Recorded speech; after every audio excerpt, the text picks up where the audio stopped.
NEET 2022 Chanakya બેચની આપણે શરૂઆત કરવા જઈ રહ્યા છીએ. Learn online feel offline concept. તો આ વેદ ક્લાસ જેને સાંભળ્યું હોય નામ તેના માટે કહી દઈએ કે આખા ભારત દેશમાં 400 થી પણ વધારે સ્કૂલ અને 15,000 થી પણ વધારે વિદ્યાર્થીઓ અત્યારે વેદ ક્લાસની સર્વિસ ઉપયોગ કરી રહ્યા છે. તો આપણે આ વેદ ક્લાસની એપ્લિકેશનમાં કયા કયા ફીચર મળે તે થોડું જાણી લઈએ. તો ચાણક્ય બેચમાં આપણે દરરોજ 2.5 કલાકનું લાઈવ લેક્ચર રાખેલું છે. આ લેક્ચરનું રેકોર્ડિંગ પણ તમને મળી જશે. આ લેક્ચરની આધારે એનું નોટ્સ છે તે પણ તમને પીડીએફ ફોર્મેટમાં એપ્લિકેશનમાં અવેલેબલ થઈ જશે. અને આ લેક્ચરના આધારિત જે ડીપીપી અને વીકલી ટેસ્ટનું આયોજન કરવામાં આવ્યું છે તે પણ રેગ્યુલર બેઝ ઉપર થશે. તો હવે આપણે જાણીએ મટીરિયલ વિશે. તો મટીરિયલમાં સૌથી પહેલી વસ્તુ તમને કહી દઈએ કે જે આપણે સ્લોગન છે learn online feel offline concept, એમાં ફીલ ઓફલાઈન હકીકતમાં થાય શું? તો અત્યારે જે ઓફલાઈન જે સિસ્ટમમાં આપણે ભણીએ છીએ તેમાં આપણે શું હોય છે કે કોચિંગ કે આપણા સ્કૂલ દ્વારા આપણે એક મટીરિયલ પ્રોવાઈડ કરવામાં છે અને તેના આધારે જ આપણે ભણવામાં આવે છે, બરાબર? તો અહીંયા પણ એ જ વસ્તુ બનશે. વેદ ક્લાસનું પોતાનું મટીરિયલ આપણે તમને ઘરે હોમ ડિલિવરી કરવામાં આવશે, જેમાં ટોટલી જ આખા વર્ષનો તમને એમાં સિલેબસ કમ્પ્લીટલી વ્યવસ્થિત ફોર્મેટમાં આપેલો છે. તો ચાણક્ય બેચની શરૂઆત ક્યાંથી થવાની તે જોઈ લઈએ. તો 27 સપ્ટેમ્બર 2021 થી આપણે ચાણક્ય બેચની શરૂઆત કરીએ છીએ. અને જે વિદ્યાર્થીને કદાચ આ વેદ ક્લાસની જાણતા ન હોય તેને કહી દઈએ કે આપણે ટોટલ 20 દિવસનો ડેમો રાખેલો છે અને 15 ઓક્ટોબર સુધી બધા જ ને એપ્લિકેશન ટોટલી ફ્રીમાં રાખવામાં આવી છે. એપ્લિકેશનની જે પ્રાઇસ જે જાણવા માંગતા હોય તો આ એપ્લિકેશનની પ્રાઇસ છે ટોટલ 20,000 રૂપિયા. નીટ 2022ના કોર્સની ચાણક્ય બેચની એટલે કે ટોટલ ફી થશે 20,000 રૂપિયા. પરંતુ જો તમે 15 ઓક્ટોબર પહેલા પરચેસ કરવા માંગતા હોય અને વેદ નીટ 2022 નો કૂપન કોડ ઉપયોગ કરશો તો તમને 20% ડિસ્કાઉન્ટ મળશે, એટલે તમારી ઓફર પ્રાઇસ થશે માત્ર 16,000 રૂપિયા. તો આ 16,000 રૂપિયામાં તમને material, live lecture, lecture note, એનું રેકોર્ડિંગ, ટોટલી બધી જ વસ્તુ તમને મળી જશે. અને જ્યાં સુધી નીટ 2022 નો હોય ત્યાં સુધી તમને હેન્ડ હોલ્ડિંગ સપોર્ટ પણ પૂરો આપવામાં આવશે. તો હવે વાત કરી જોઈ રહ્યા છો તો અત્યારે જ ડાઉનલોડ કરો વેદ ક્લાસની એપ્લિકેશન. તો તેના માટે સૌથી પહેલા પ્લે સ્ટોરમાં જઈને વેદ ક્લાસ જેવું સર્ચ કરશો તો કંઈક આ પ્રકારની ચાણક્ય બેચ વાળી તમને એક એપ્લિકેશન જોવા મળશે. આ એપ્લિકેશન ડાઉનલોડ કરો અને એમાં સાઇન અપ કમ્પ્લીટ કરી નાખો, બરાબર? અને તેમ છતાં પણ જો તમને કોઈ અગવડતા લાગે તો અમારા આ બે કોન્ટેક્ટ નંબર છે તેમાં તમે કોન્ટેક્ટ પણ કરી શકો છો. તો મળીએ છીએ ચાણક્ય બેચમાં 27 સપ્ટેમ્બરથી. Thank you. ચાલો આવી ગયા છો બધા.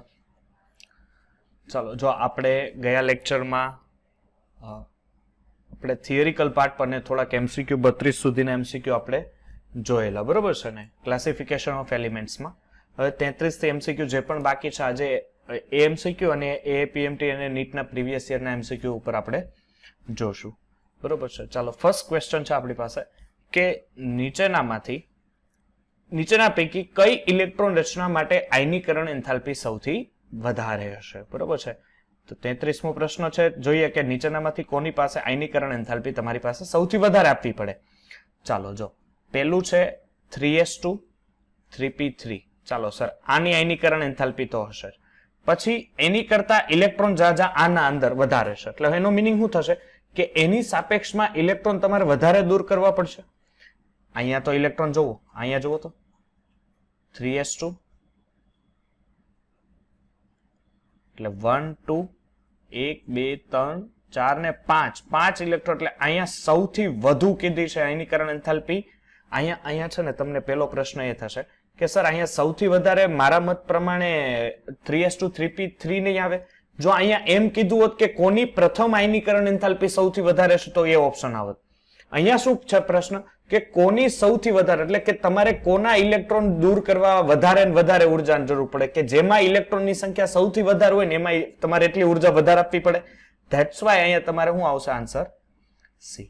ચાલો, નેક્સ્ટ છે પ્રશ્ન આપણી પાસે, જોઈએ કે ડેલ્ટા IH1 એની આયનીકરણ એન્થાલ્પી આપી છે 7.5 ઇલેક્ટ્રોન વોલ્ટ. ડેલ્ટા IH2 એની આયનીકરણ એન્થાલ્પી છે 25.6.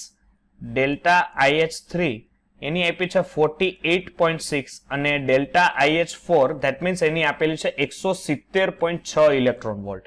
ચાલો, હવે આવો પ્રશ્ન હોય ત્યારે શું કરશો સાહેબ? તો આની અંદર શું થતું હશે? જો પેલો ઇલેક્ટ્રોન સરળતાથી દૂર થશે, એટલે પેલો ઇલેક્ટ્રોન સરળતાથી દૂર થતો એવા બે જ ઓપ્શન છે, ઓપ્શન એ અને ઓપ્શન બી દેખાય છે, કારણ કે એમાં 3s1 છે અને 3p1 છે. ચાલો, બીજા ઇલેક્ટ્રોન દૂર કરવા તમારે પહેલાથી સાપેક્ષમાં વધારે ઉર્જા આપવી પડે છે. ચાલો એટલે અહીંથી હું બીજો ઇલેક્ટ્રોન દૂર કરું એટલે હવે હું ઇલેક્ટ્રોન થાય કે સર આ 3s બને એટલે 1s2 2s2 2p6 3s1 અને અહીંયા શું બને 1s2 2s2 2p6 and 3s0 એટલે મીન્સ કે અહીંયા 2p5 બને આ 2p5 and 3s0 અને અહીંયા શું આવશે 3p0. હવે ત્રીજો અને ચોથો ઇલેક્ટ્રોન આવો ને એટલે ઉર્જાનો સૌથી વધારે એટલે તમારે એ જોવાનું રહે કે હું ચોથો ઇલેક્ટ્રોન કેમાં જાઉં તો ઉર્જા મારે સૌથી વધારે આપવી પડે. કયો તો મને યસ બી, કારણ કે જો 3 ઇલેક્ટ્રોન અહીંથી દૂર થઈ ગયા, ચોથો તમારે ઇલેક્ટ્રોન 2p6 માંથી દૂર કરવાનો છે, બાકી બીજે ક્યાંય એવું નથી કે જ્યાં 2p6 માંથી ઇલેક્ટ્રોન દૂર કરવાનો. Answer very good, B answer રહેશે. ચાલો 35 નંબરનો ક્વેશ્ચન જોઈએ. 35 નંબરના ક્વેશ્ચનને શું કહે છે? ચાલો કે સર mg માટે ડેલ્ટા IH નું મૂલ્ય, IH1 અને IH2 નું મૂલ્ય 178 પ્લસ 348 થાય છે. ઓકે, 348 થાય છે. તો mg અને mg પ્લસ 2 એટલે આ બેની ઉર્જાનો સરવાળો કરવાનો રહીએ. આ બેની ઉર્જાનો સરવાળો કરો એટલે 526 આવે. કેટલો આવે? 526. તો 526 આન્સર રહીએ તો તમારે આટલી ઉર્જા એને આપવી પડે ને દીકરા.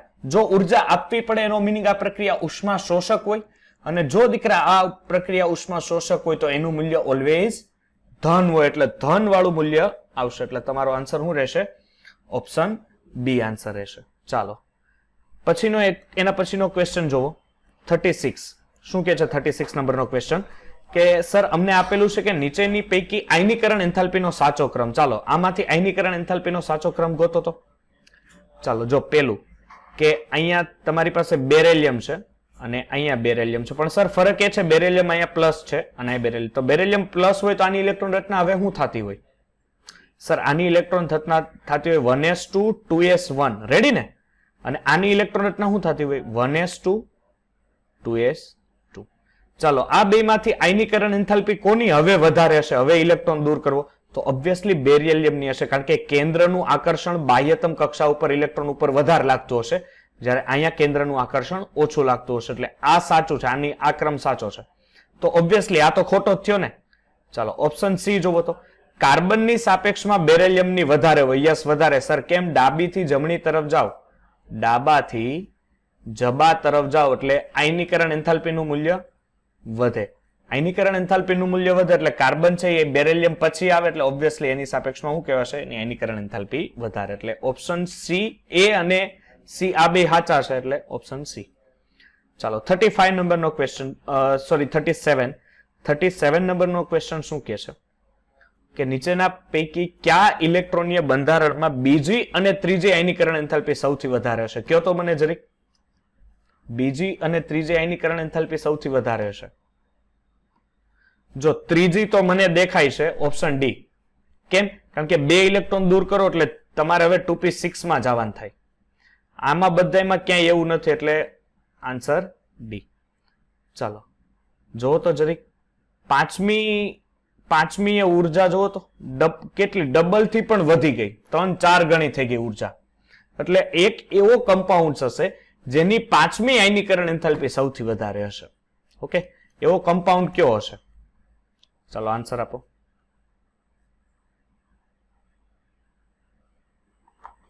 Yes silicon. શું આવશે? સિલિકોન. ચાલો 39 આયનીકરણ પોટેન્શિયલના સંદર્ભમાં નીચેના પૈકી કયો સેટ સાચો છે? હવે તમને આઈડિયા આવવો જોઈએ. આયનીકરણ પોટેન્શિયલના સંદર્ભમાં કયો ક્રમ સાચો છે? બોલો, નો આવડે તો કરાવું. યસ, કારણ કે જો અહીંયા તમે લ્યો લિથિયમ, પછી અહીંયા સોડિયમ હોય અને અહીંયા પોટેશિયમ હોય. ઓકે, અને અહીંયા બેરિલિયમ હોય અને અહીંયા બોરોન હોય. ચાલો એક વસ્તુ સર ફાઇનલ છે કે ઉપરથી નીચે તરફ જતા આયનીકરણ એન્થાલ્પી ઘટે અને ડાબીથી જમણી તરફ જતા આયનીકરણ એન્થાલ્પી વધે. એટલે ઓબ્વિયસલી સૌથી વધારે આયનીકરણ એન્થાલ્પી બોરોન, એટલે પેલા લખો બોરોન. ચાલો હવે લિથિયમ અને સોડિયમની ચર્ચા કરવાની હોય તો લિથિયમ છે એ સોડિયમની સાપેક્ષમાં વધારે આયનીકરણ એન્થાલ્પી હોય એટલે લિથિયમ આવે, અને લાસ્ટ શું આવશે? પોટેશિયમ. એટલે આન્સર બી રહેશે. ચાલો નેક્સ્ટ 40 નંબરનો ક્વેશ્ચન છે. એમાં જુઓ ઇલેક્ટ્રોન બંધુતા છે. ચાલો 40 નંબરનો ક્વેશ્ચન જોવો. ચાલો ફટાફટ શું આવશે? સી, સૌથી બહારના કક્ષકો ઇલેક્ટ્રોન જ્યારે પોતાની અંદર પાછા ઉમેરાય. ઇલેક્ટ્રોન બંધુતા એટલે ઇલેક્ટ્રોન પ્રાપ્તિ એન્થાલ્પી. હવે યાદ રાખજો, ઇલેક્ટ્રોન બંધુતા એટલે ઇલેક્ટ્રોન પ્રાપ્તિ એન્થાલ્પી.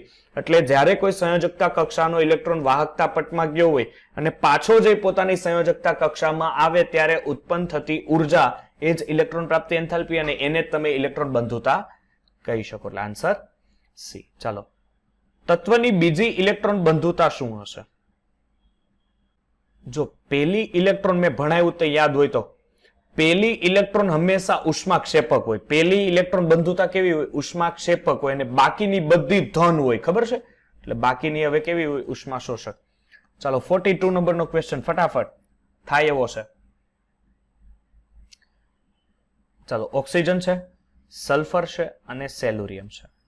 ઇલેક્ટ્રોન પ્રાપ્તિ એન્થાલ્પી, નીચે તરફ જતા ઇલેક્ટ્રોન પ્રાપ્તિ એન્થાલ્પી શું થાય? પ્રથમ ઇલેક્ટ્રોન પ્રાપ્તિ એન્થાલ્પીનો સાચો ક્રમ એટલે સલ્ફરની સૌથી વધારે આવશે, પછી સેલ્યુરિયમ અને પછી ઓક્સિજન. કારણ કે ઓક્સિજનના નાના કદને કારણે શું થાય? જુઓ, ઓક્સિજનનું નાનું કદ છે એને કારણે હાલો ઇલેક્ટ્રોન તો અહીંયા ગોઠવાયા, પણ અહીંયા હવે લોચો શું થશે ખબર? કે ઇલેક્ટ્રોન જ્યારે પાછો આવે ને એટલે ઇલેક્ટ્રોન એટલા નજીક હોય ને, નાના કદ ને એટલા ઇલેક્ટ્રોન નજીક હોય તો ઇલેક્ટ્રોનની ઘનતાઓ ત્યાં વધે, અને ઇલેક્ટ્રોનની ઘનતા જો અહીંયા તમને વધારે જોવા મળે એટલે આ ઇલેક્ટ્રોન વચ્ચે અપાકર્ષણ થાય. શું થાય? ઇલેક્ટ્રોન વચ્ચે અપાકર્ષણ થાય. ઇલેક્ટ્રોન વચ્ચે અપાકર્ષણને કારણે આ જે ઇલેક્ટ્રોન છે અહીંયા અંદર બેસી જ નથી શકતો. હવે ઓબ્વિયસલી ત્યાં બેસી નહીં શકે તો એને કારણે શું થશે? યસ પિનલ બેટા બોલો. ચાલો, અપાકર્ષણને કારણે શું થશે? કે ઇલેક્ટ્રોન વચ્ચે અપાકર્ષણને કારણે ત્યાં ઇલેક્ટ્રોન બેસવાનો. જો ઇલેક્ટ્રોન બેસે સંયોજકતા કક્ષામાં તો અહીંયા શું થાય? કે એમાંથી ઉર્જા ઉત્પન્ન થાય. પણ અહીંયા ઇલેક્ટ્રોન બેસતો જ નથી એટલે આ અપવાદ છે. ખાસ યાદ રાખજો, આઉટકમ ફ્લોરિન અને ક્લોરિનમાં છે. કારણ કે ફ્લોરિનની સાપેક્ષમાં ક્લોરિનની ઇલેક્ટ્રોન પ્રાપ્તિ એન્થાલ્પી વધારે છે. ખરેખર એની કેવી હોવી જોઈએ? ઓછી હોવી જોઈએ. એટલે આન્સર બી રહેશે.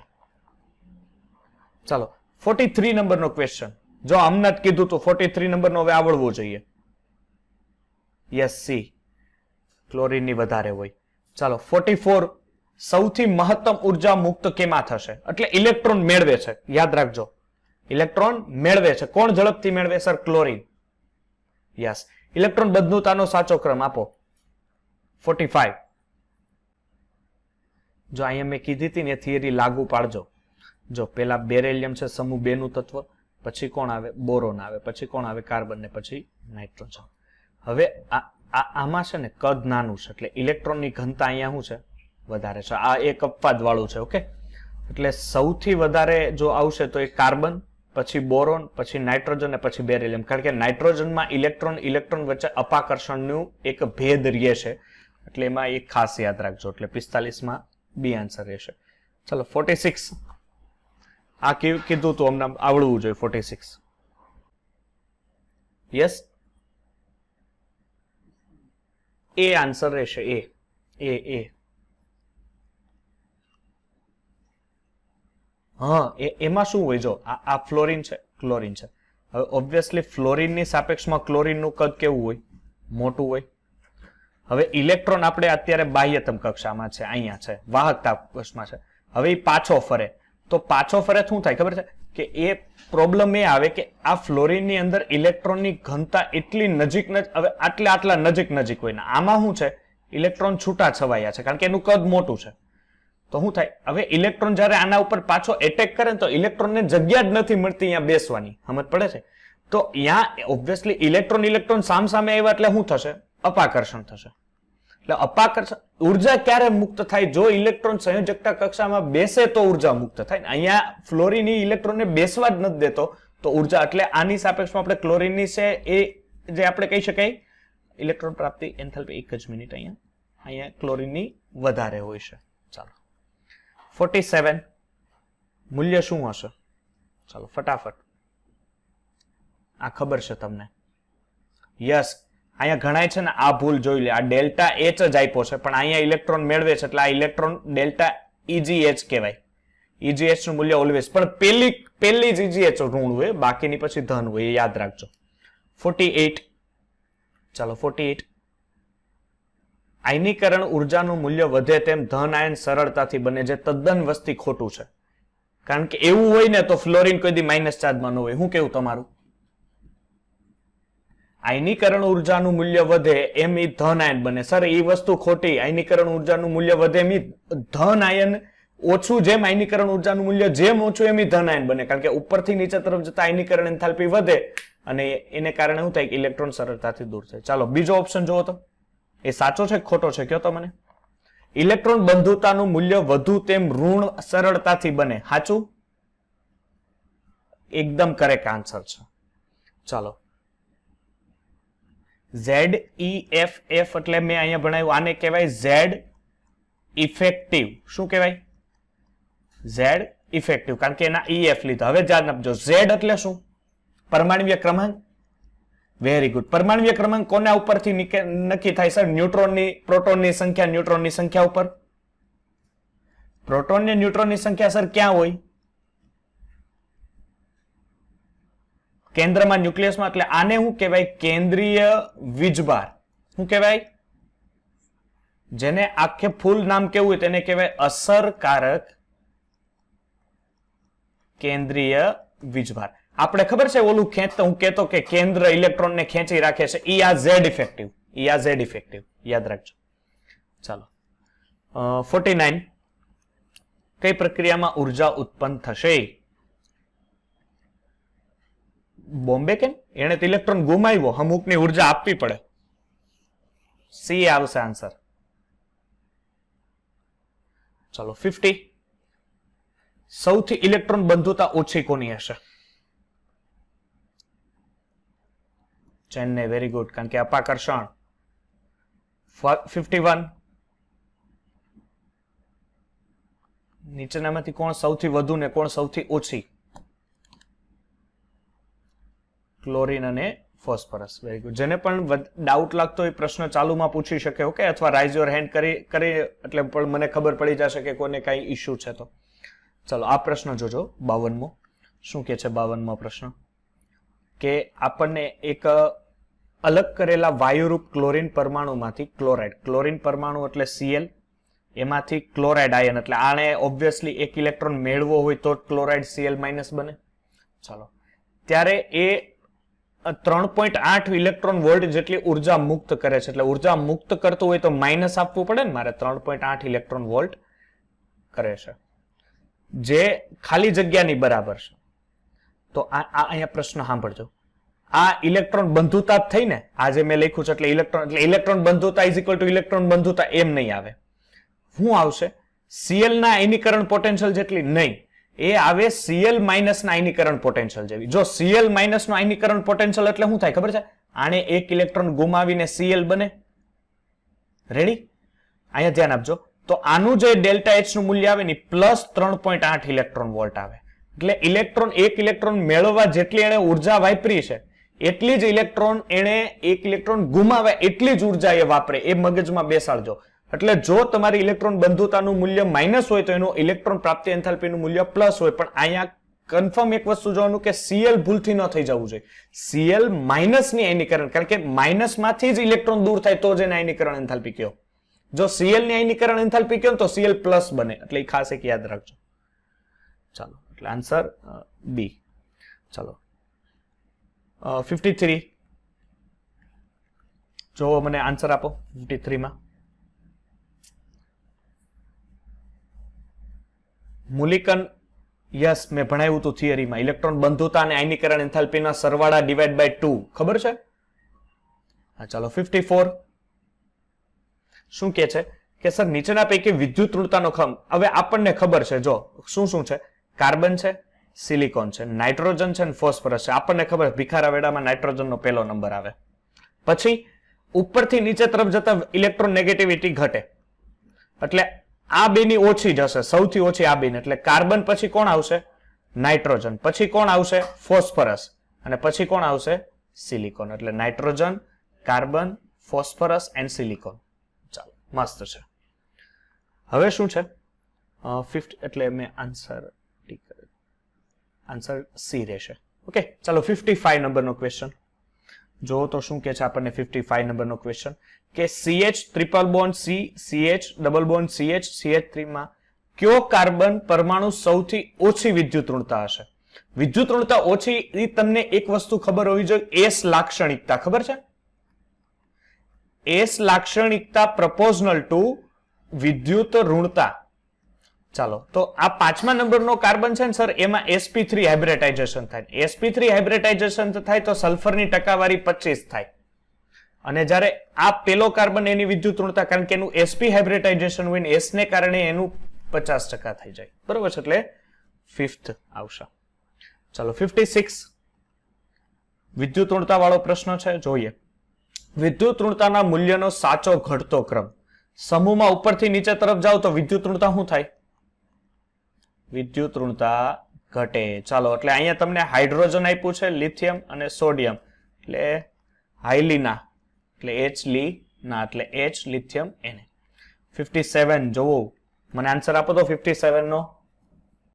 57 યસ ડી, કારણ કે ફોન મેં તમને શીખવાડ્યું હતું. હું ફોન. ચાલો, ફોન તો છે, પછી જે વધ્યું એ છેલ્લે કાર્બન ની જશે, એટલે આન્સર ડી. ચાલો 58 નંબરનો ક્વેશ્ચન શું કહે છે કે સૌથી વધુ વિદ્યુત ઋણીય તત્વની સંયોજકતા કોષની ઇલેક્ટ્રોન. સૌથી વધુ વિદ્યુત ઋણીય કોણ આપતું દીકરા? ફ્લોરિન. ફ્લોરિન કયા સમૂહનું તત્વ? 17મા સમૂહનું તત્વ. 17મા સમૂહની સામાન્ય ઇલેક્ટ્રોન NH2 NP5, એટલે આન્સર એ. ચલો, ઓક્સાઇડ વાળા પ્રશ્ન આવ્યા, ઉભય ગુણધર્મી. જો તો જરીક, નીચેના પૈકી કોનો ઓક્સાઇડ ઉભય ગુણધર્મી? ઉભય ગુણધર્મી ક્યારે હોય? કે જ્યારે એ અર્ધધાતુ હોય. હા, તો શું આવશે આન્સર? ગેલિયમ અને એલ્યુમિનિયમ. એમાં ખાસ કરીને તમે જો તો સમૂહ 13 ના તત્વ એ જ કેટેગરીમાં આવે. બરોબર ને? ચાલો 60મો પ્રશ્ન, એ પણ આવડે છે.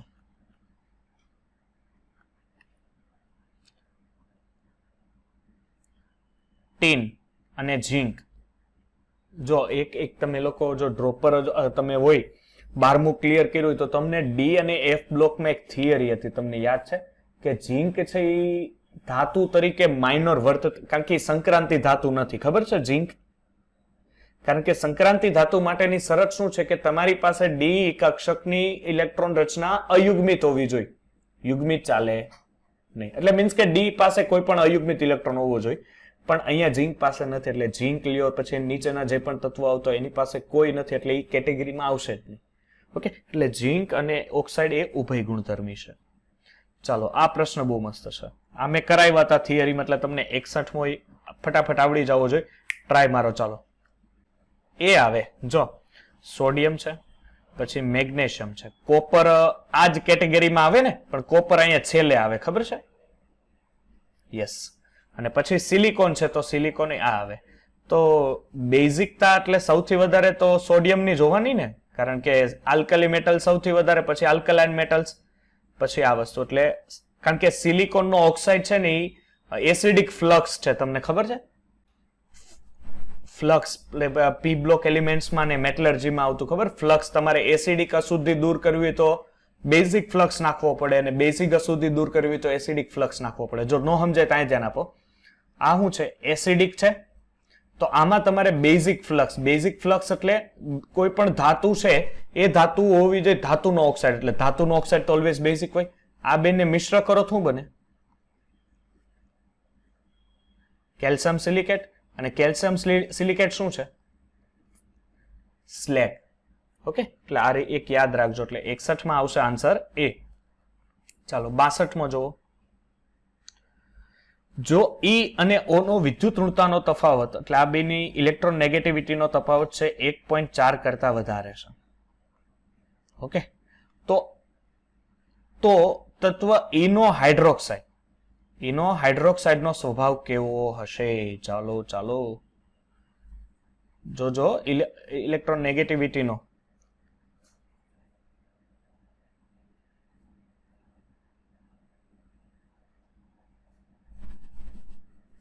શું થશે? નહીં, જો અહીં ધ્યાન આપો. તફાવત વિદ્યુત ઋણતાનો 1.4 છે, એટલે દાખલા તરીકે આની 4 હશે તો આની 2.6 હશે. રેડી?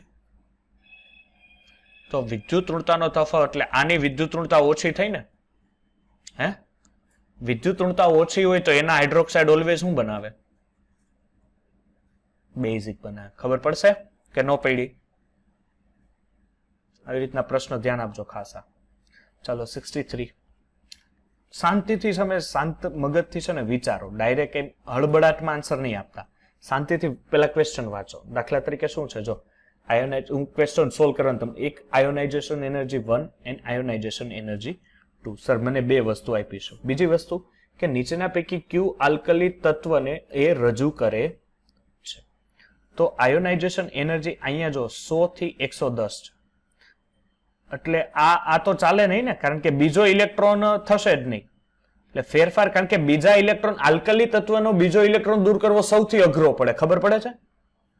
એટલે કારણ કે આલ્કલીમાં તો +1 ઓક્સિડેશન અવસ્થા, એટલે આન્સર સી. આવી રીતના જો આમ ફટાફટ કેમ થયું એ રીતના આન્સર પકડો. ચાલો હવે અહીંયા જો આતમ કરો 64મો.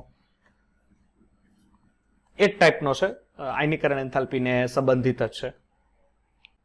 64 માં કાર્બન સમૂહ નહીં,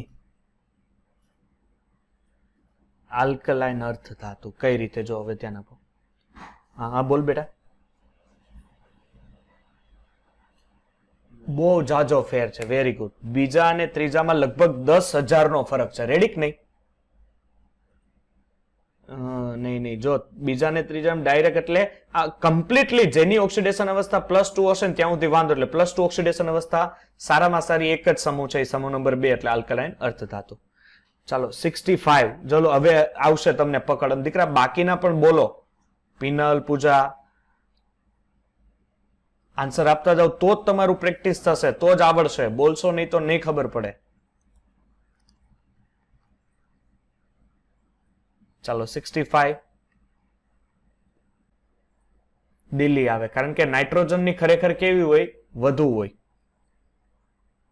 ચાલો, કારણ કે નાઇટ્રોજનમાં શું હોય ખબર છે ને, બાહ્યતમ કક્ષામાં P3 હોય. એટલે ઓક્સિજનની સાપેક્ષમાં નાઇટ્રોજનને તમારે વધારે ઉર્જા આપવી પડે, કારણ કે ઓક્સિજનમાં P4 હોય. ચાલો 66મો. એક જ સમૂહના તત્વો પરમાણ્વીય ક્રમાંક વધતા નીચેના પૈકી શું જોવા મળે નહીં? તમે સમૂહનો પરમાણુ એક જ સમૂહનો, એટલે ઉપરથી નીચે તરફ જ જોવાનું રહી આપણે. એટલે હું વધે નહીં? આયનીકરણ ઉર્જા ન વધે ભાઈ. આયનીકરણ ઉર્જા તો શું થાય? એની ઘટે. હા ચાલો 67. મેગ્નેશિયમ કરતા એલ્યુમિનિયમની પ્રથમ આયનીકરણ એન્થાલ્પી ઓછી છે. શું કામ ઓછી છે? 3p નહીં. જો મેગ્નેશિયમ કરતા એલ્યુમિનિયમ, મેગ્નેશિયમની બાહ્યતમ કક્ષામાં 1s2 2s2 હોય. રેડી? ચાલો એલ્યુમિનિયમની બાહ્યતમ કક્ષામાં શું હોય? 1s2 2s2 2p6 3s2 અને 3p1. આ રીતનું હોય. હવે શું થાય કે આની સાપેક્ષમાં આની આયનીકરણ એન્થાલ્પી કેવી છે? ઓછી છે. એલ્યુમિનિયમની ઓછી છે એવું કે છે ને લોકો. તો એલ્યુમિનિયમની શું કામ ઓછી હોય? કારણ કે અહીંયા 2s2 છે. દેખાય છે? પૂર્ણ ભરાયેલી કક્ષક. Very good. એટલે આ ભાઈ ઓછા છે. સમજ પડે? નકર તો આનો જ નંબર લાગે. પણ આની પાસે 2s2 કમ્પ્લીટ ભરાયેલી છે ને, એટલે mg પાસે સંપૂર્ણ ભરાયેલી 3s કક્ષક. 68. ચાલો 68 માં શું આવશે? જો સોડિયમ, મેગ્નેશિયમ. સોડિયમ અને મેગ્નેશિયમની પ્રથમ અને દ્વિતીય આયનીકરણ એન્થાલ્પી વચ્ચે શું ફરક હોય? ચાલો સોડિયમની પ્રથમ આયનીકરણ એન્થાલ્પી દૂર કરો એટલે Na+. હવે આની પાસે ઇલેક્ટ્રોનમાં શું વધે? 1s2 2s2 2p6. બરોબર કે નહીં? હવે આની પાસે શું વધે? 1s2 2s2 2p6 3s1. Ready ને? ચાલો હવે આનો બીજો ઇલેક્ટ્રોન દૂર કરો. આ બન્યું Na+ અને આ બન્યું Mg+. હવે બીજી આયનીકરણ એન્થાલ્પી આ બેમાં કોની વધારે છે?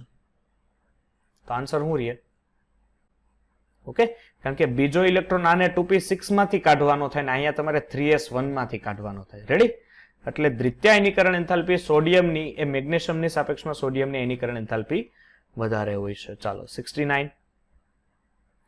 x y z અનુક્રમે પરમાણુ ક્રમાંક આનો છે 19, y નો છે 37 and z નો છે 55. ઓકે, ચાલો એટલે મારા મત પ્રમાણે આ એક જ આવર્તના સમૂહના થયા હશે. તમને શું લાગે છે?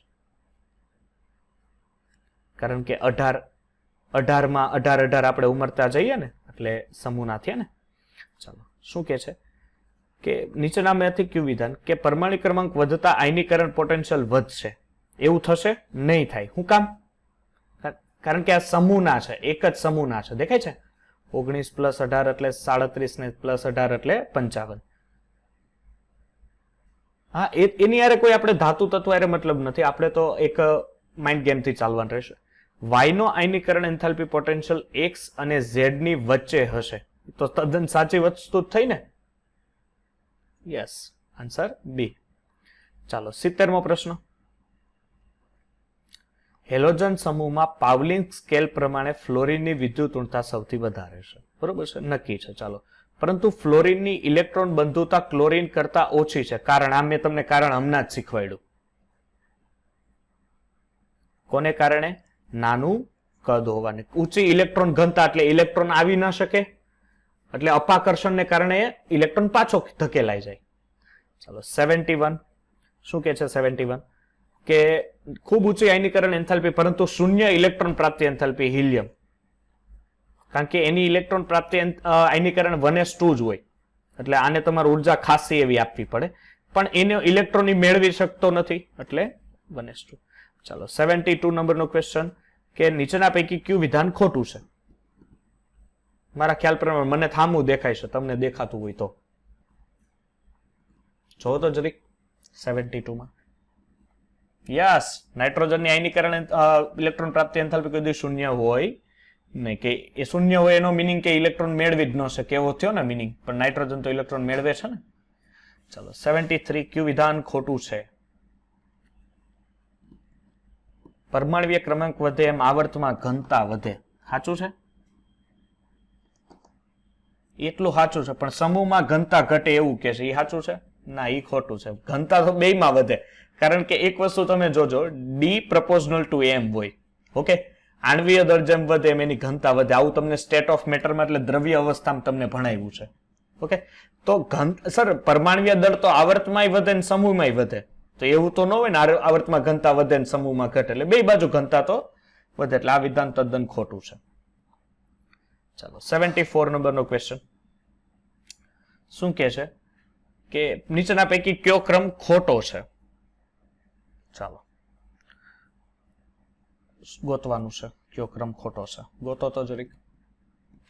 પેલો શું છે? અધાત્વીય લક્ષણ, એટલે ફ્લોરિન, નાઇટ્રોજન, પછી ઓક્સિજન આવે પણ ઓક્સિજન નથી એટલે કાર્બન છે, અહીંયા સિલિકોન છે, કાસી જ, અને અહીંયા જર્મેનિયમ છે, સોરી ગેલિયમ છે, એટલે ગેલિયમ તો અહીંયા આવશે ને.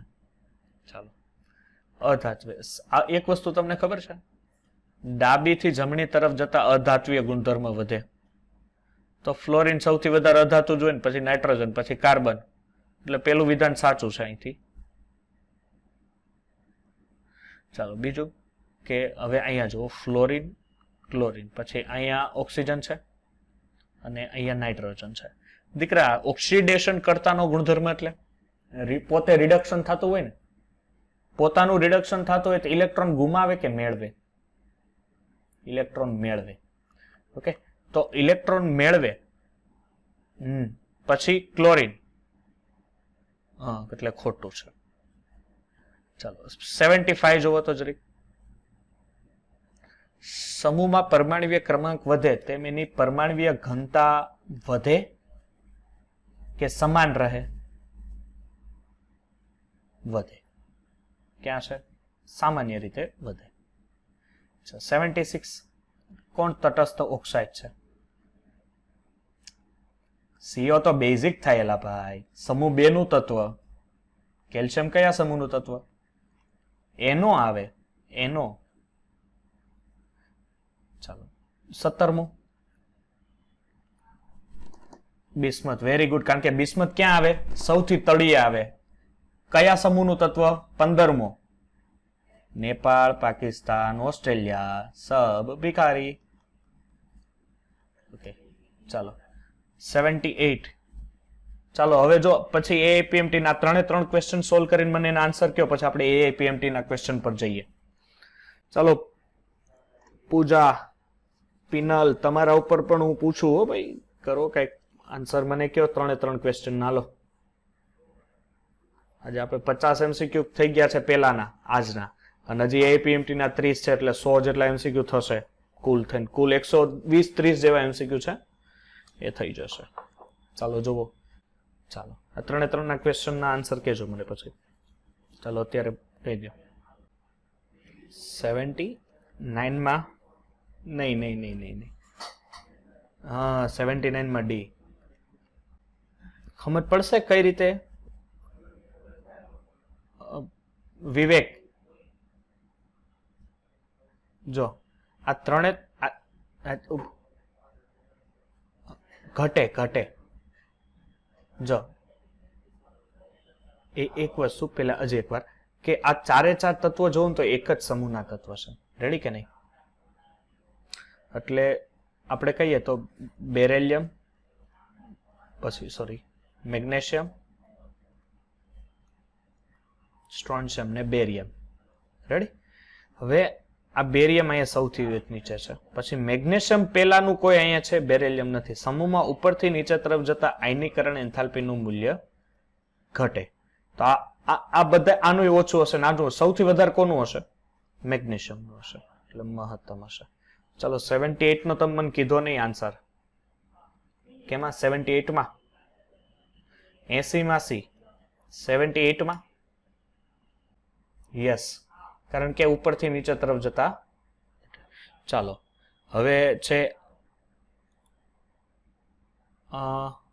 APMT ના પ્રશ્નો અને નીટ બે છે. ઓકે, અહીંયા APMT ખાલી લખ્યું છે, પણ ખરેખર આમાં નીટ ના પણ છે પ્રશ્ન. ચાલો પેલો પ્રશ્ન, તત્વ માટે પાઉલિંગ વિદ્યુત ઋણતાના મૂલ્યો ખાલી જગ્યાનું અનુમાન કરે છે. પાઉલિંગ માપક્રમ કોના માટે લાગુ પડે? દ્વિધ્રુવીય ચાકમાત્રા. ચાલો 2.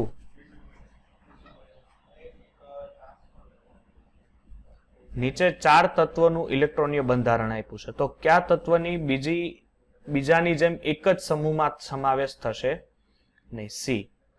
કારણ કે આ બધાય છે ને એ DF બ્લોકના ડી વિભાગના તત્વ છે, અને આ એક જ એવો છે કે આ P બ્લોક એલિમેન્ટ છે. P બ્લોકમાં કેનો છે આ તત્વ? કોણ છે આનું માલિક? ક્લોરીન છે. ક્લોરીન છે ને. ચાલો ત્રીજો પ્રશ્ન, આવર્ત કોષ્ટકમાં અને પરમાણ્વીય ક્રમાંક વધતા તત્વની ધાત્વીય ગુણ શું થાય? ધ્યાન આપજો. આવર્ત કોષ્ટકમાં આવર્તમાં ઘટે અને સમૂહમાં વધે. વાહ ભાઈ વાહ, હવે તો બ્રિલિયન્ટ થઈ ગયા. તો મારે તમને જ આન્સર આપ કયો. હાલો 4 થી 7 તો હું શાંતિથી બેસું. હવે તો આવડી જવું જોઈએ. ચાલો ચોથામાં, પછી આમાં, પાંચમામાં સી, છઠ્ઠામાં જોજો શાંતિથી કરજો આ ક્વેશ્ચન, ભૂલ ન પડવી જોઈએ લખવામાં.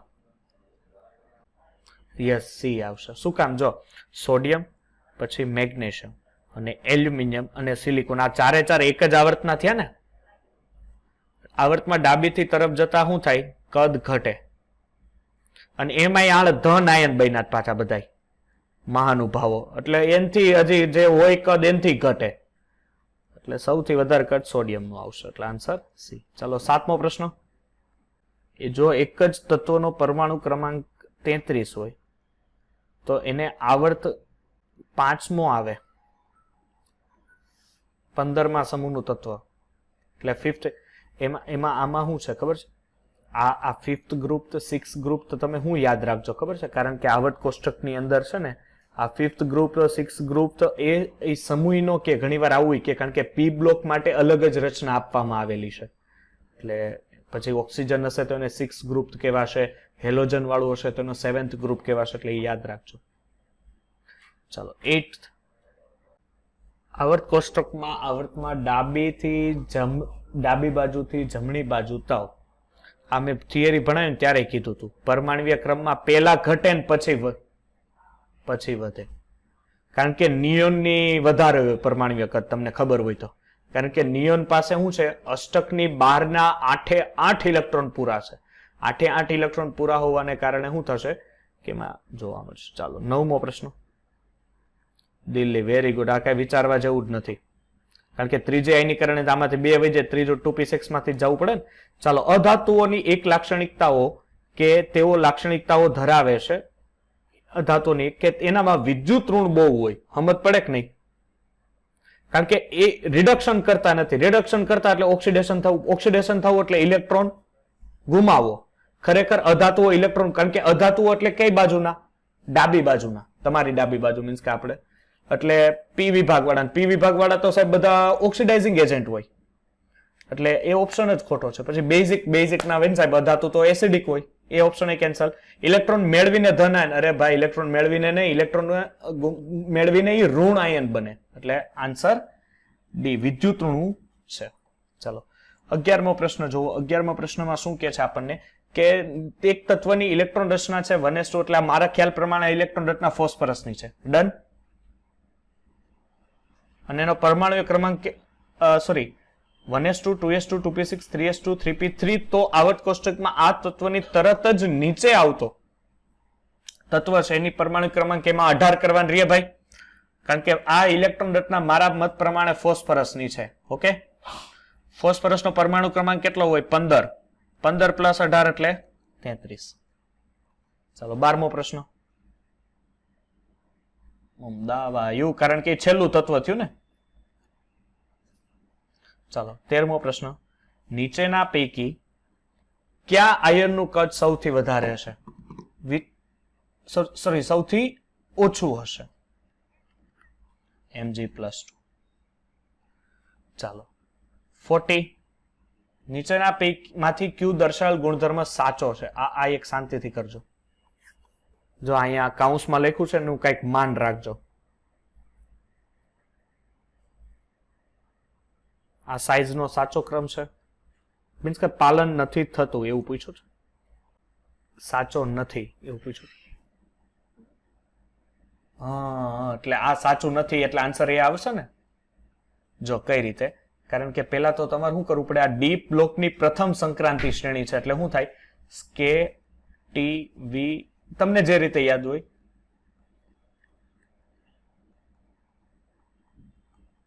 તો બસ એ બધાની અલગ અલગ રીત હોય છે. ઝીંક રેડી. હવે તમને ખબર છે કે ડાબીથી જમણી તરફ જતા સાઈઝ શું થાય? ઘટે. તો નિકલની સૌથી ઓછી આવી જોઈએ ને, તો અહીંયા સૌથી વધારે આપી છે એટલે ખોટું થશે ને. અહીંયા જ પકડાઈ ગયું. ચાલો આ પ્રશ્ન તો આવી ગયો તો એટલે આ 15મો તો એ પૂછાય એટલે આગળ મૂક્યા પ્રીવિયસ માં આવી ગયા એટલે આમાં તો આન્સર ખબર પડશે ને. ડી આન્સર હે 16. શું બી? એટલે આ બી ને બોરોન થયો ને. હા, એટલે આની આ બે માંથી કોની વધારે હશે આયનીકરણ એન્થાલ્પી? આનું ખબર છે, મેં એલ્યુમિનિયમનું કંઈક શીખવાડ્યું હતું.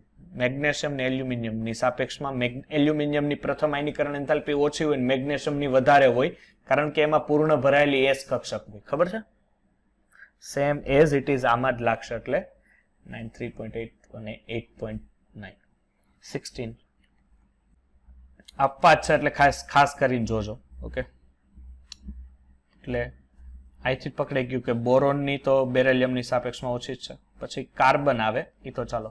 પછી ઓક્સિજન અને નાઇટ્રોજન, એટલે પેલા નાઇટ્રોજનની ન હોય, ઓક્સિજનની ઓછી, પછી નાઇટ્રોજનની, કારણ કે આની અંદર આ મેં પાછું સમજાવ્યું તો ફરી વાર રિપીટેશન કરી દઉં. ઓકે, ચાલો એટલે આન્સર એ. ચાલો કયો ક્રમ ખોટો છે? બેરેલિયમ અને બોરોન ફર્સ્ટ આયોનાઇઝેશન અહીંથી જ પકડાઈ ગયું. આની ખરેખર બેરેલિયમની ઓછી હોય, અહીંયા બેરેલિયમની બોરોનની વધારે બતાવીશું કારણ કે ખરેખર બેરિલિયમની હોય. ચાલો 18મો પ્રશ્ન. એક તત્વની electron Rachna 1s2, 2s2, 2p6, 3s2, 3p6, 3d3 and 4s2. 3d3 એટલે આ મારા ખ્યાલ પ્રમાણે વેનેડિયમની ઇલેક્ટ્રોન રચના હોવી જોઈએ. રેડી? કારણ કે પરમાણુ ક્રમાંક કેટલો થાય ગણો તો 2 ને 2 4 ને 6 10 ને 2 12 ને 6 18 ને 3 21 ને 2 કોની mn ની ના થાય ને 3d3 છે એટલે આ જો આ વેનેડિયમ ની થાય કારણ કે આ 3d1 3d2 અને 3d3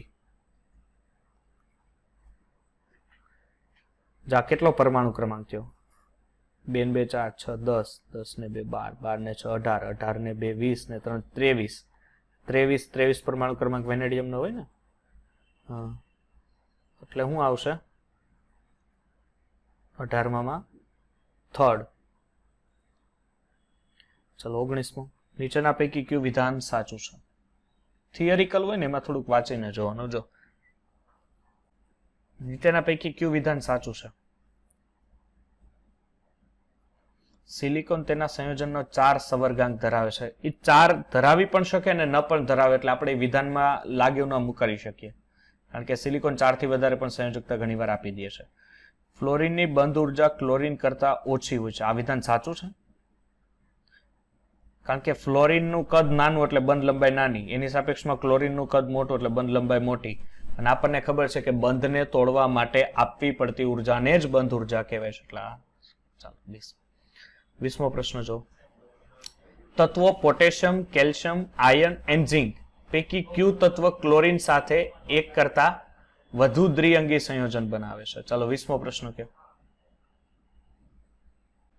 ક્લોરિન સાથે એક કરતા વધુ દ્વિઅંગી મીન્સ વધારે કમ્પોનેન્ટ્સ બનાવતા હોય. એક વસ્તુ યાદ રાખજો, એ રીતે તું દીકરા બોલી પણ સાચું એ દિશામાં છે. તમને ખબર હોય તો Fe છે ને, Fe એ 2 કમ્પોનેન્ટ્સ બનાવે, Fe+2 એન્ડ Fe+3. ઓકે, એટલે આ FeCl2 બનાવી શકે અને FeCl3 પણ. મીન્સ કે આપણે ખબર છે ને ફેરસ અને ફેરિક. જો Fe+2 હોય તો શું કહેવાય? ફેરસ. અને Fe+3 હોય તો શું કહેવાય? ફેરિક. બાકીના કોઈ તત્વ આ કામ ન, જો આ તો કરે જ નહીં, આ ભાઈ ન કરે, અને ઝિંકમાં તો એવી તાકાત જ નથી કે આ ક્લોરિન સાથે રિએક્ટિવિટી આપી શકે, મીન્સ કે Fe. ચાલો 21મો પ્રશ્ન. આયનીય ત્રિજ્યા, યસ, કારણ કે જો આયનિક રેડિયસ વધે, બરોબર છે, ionic radius proportional to 1/z effective. આ યાદ રાખજો, કારણ કે z ઇફેક્ટિવ જેમ વધે ને એમ આયનીય રેડિયસ ઘટે. એવું ક્યાં જોવા મળે? આવર્તમાં. અને z ઇફેક્ટિવ જેમ ઘટે એમ આયોનિક રેડિયસ વધે. એવું ક્યાં જોવા મળે? સમૂહમાં. એટલે ચાલો 22મો પ્રશ્ન. આપેલ પરમાણ્વીય ઘટક માટે નીચેના પૈકી કયો ઇલેક્ટ્રોન પ્રાપ્તિ નો સાચો ક્રમ છે? ચાલો, આપણા માટે નવી વસ્તુ નથી. 22મો પ્રશ્ન ડી. યસ, અહીંથી જ ખબર, આજ ક્લિયર કરી દઈએ તમને. ફ્લોરિન અને ક્લોરિન વચ્ચેનું જોવો ને તાત બીજાનો આઈડિયા આવી જાય. ચાલો, આયનીય કદનો સાચો ક્રમ આમાં ખાસ જોજો. પેલા આમાં ધ્યાન આપો. પોટેશિયમ છે અને કેલ્શિયમ છે, ઓકે, અને છેક આર્ગોન છે. એટલે એક જ આવર્તના તત્વ થયા મારા મત પ્રમાણે. તમારું શું કેવું છે? ઓકે, હવે શું થાય છે કે પોટેશિયમનું કદ, પછી સલ્ફર, એટલે આ બધા શું કરે છે કે કદનો સાચો ક્રમ, એટલે સલ્ફર છે -2 આર્ગોન, એટલે આર્ગોનની વચ્ચે હશે, એટલે આનો આન્સર રહેશે એ. કારણ કે આને ઇલેક્ટ્રોન ગુમાવ્યા એટલે એના કદ ખરેખર ઘટે ને, અને આને ઇલેક્ટ્રોન મેળવા એટલે વધે. એટલે ચાલો 24મો પ્રશ્ન શું કહે છે કે નીચેના પૈકી પરમાણુની કઈ ઇલેક્ટ્રોન રચનાની આયનીકરણ એન્થાલ્પી સૌથી ઓછી હશે? ચાલો 25મો પ્રશ્ન. નીચેનાની ઇલેક્ટ્રોન રચના ધરાવતા તત્વો પૈકી કોની આયનીકરણ એન્થાલ્પી સૌથી વધારે હશે? આવા પ્રશ્નો તો બરોબર ને, કારણ કે અહીંયા અયુગ્મિત ઇલેક્ટ્રોન છે. 26મો પ્રશ્ન. આ એક તમારથી થાય એવું છે, એટલે આ એક હોમવર્કમાં કરજો, બરોબર છે. 27મો આવી ગયો છે પ્રશ્ન. આ 27મો હોમવર્કમાં થાય એવો છે. 28મો જોવો તો. કેલ્શિયમ, મેગ્નેશિયમ, ફોસ્ફરસ અને ક્લોરીનની વધતી પરમાણુય ત્રિજ્યા, એટલે વધતો ક્રમ સૌથી વધારે હોય એને પહેલા નંબર આપવાનું છે. કારણ કે આ જુઓ, કેલ્શિયમ પછી આ મેગ્નેશિયમ છે, એટલે મેગ્નેશિયમની અને કેલ્શિયમ વચ્ચે કેલ્શિયમની કેવી છે? વધારે છે, મેગ્નેશિયમની ઓછી. આ એક અપવાદ છે ખાસ, પણ જોજો પરમાણુય ત્રિજ્યામાં. કારણ સોરી અપવાદ તો ન કહેવાય, પરંતુ કારણ કે મેગ્નેશિયમ અને કેલ્શિયમ એક જ સમૂહના તત્વ છે, એટલે ઓબ્વિયસલી કેલ્શિયમની વધારે હોય મેગ્નેશિયમ, કારણ કે સમૂહમાં ઉપરથી નીચે તરફ જતા આયનીકરણ કદમાં વધારો જોવા મળે. ડન. ચાલો આ બાજુ શું છે? ફોસ્ફરસ અને ક્લોરીન છે, તો ઓબ્વિયસલી ક્લોરીનની સાપેક્ષમાં ફોસ્ફરસની મોટી, એટલે આન્સર સી. 29. આ મેં હમણાં કીધું હતું. અહીંયા જો સોડિયમની આયોનાઇઝેશન એનર્જી એટલે યસ વેરી ગુડ. આની આયોનાઇઝેશન એનર્જી છે 5.1, તો Na પ્લસ ની ઇલેક્ટ્રોન પ્રાપ્ત, એટલે એ જ ઇલેક્ટ્રોન મેળવે ત્યારે આ જ મૂલ્ય કેવું થઈ જાય? માઇનસ થઈ જાય. એટલે આન્સર એ. ચલો 30મો પ્રશ્ન. નીચેનામાંથી ખોટું વિધાન શોધો. યસ 30માં શું આવશે? એ. ચાલો ચાલો હવે આના આન્સર મને કયો, ખાલી હું આન્સર હવે જણાવીશ તમને. નીચેના આયનીય ત્રિજ્યાનો સાચો ક્રમ આપો. 3 ઓપ્શન પેલા શાંતિથી જોજો. યસ પેલામાં 31માં સી કે 31માં ની અંદર સી આવશે. શું આવશે? સી. ચાલો 32 યસ એ, કારણ કે આર્ગોનમાં કોઈ ફેર નથી પડતો ને આ બે ઇલેક્ટ્રોન ગુમાવે છે. ચાલો 33મો જુઓ કે નીચેના પૈકી કયા વિકલ્પોમાં ગોઠવણીનો ક્રમ તેની સામે દર્શાવેલા ફેરફાર સાથે સહમત નથી? વધતી આયનીકરણ એન્થાલ્પી એટલે ઓક્સિજનની, નાઇટ્રોજનની, કાર્બનની, આ ફેરફાર ખોટો છે. શું કામ ખબર? અહીંયા સુધી સાચો, પછી કોની આયનીકરણ એન્થાલ્પી વધારે હોય? નાઇટ્રોજનની વધારે હોય ને ઓક્સિજનની સાપેક્ષમાં, કારણ કે અહીં P3 P4, એટલે આ વિધાન ખોટું છે. હવે બીજું જુઓ તો આ ઇલેક્ટ્રોન પ્રાપ્તિ એન્થાલ્પી સાચું, એટલે બીજું ખોટું છે. એટલે આમાં આન્સર એવો છે કે ઓપ્શન એ અને બી બે આવી શકે. સમજ પડશે? બે આવી શકે.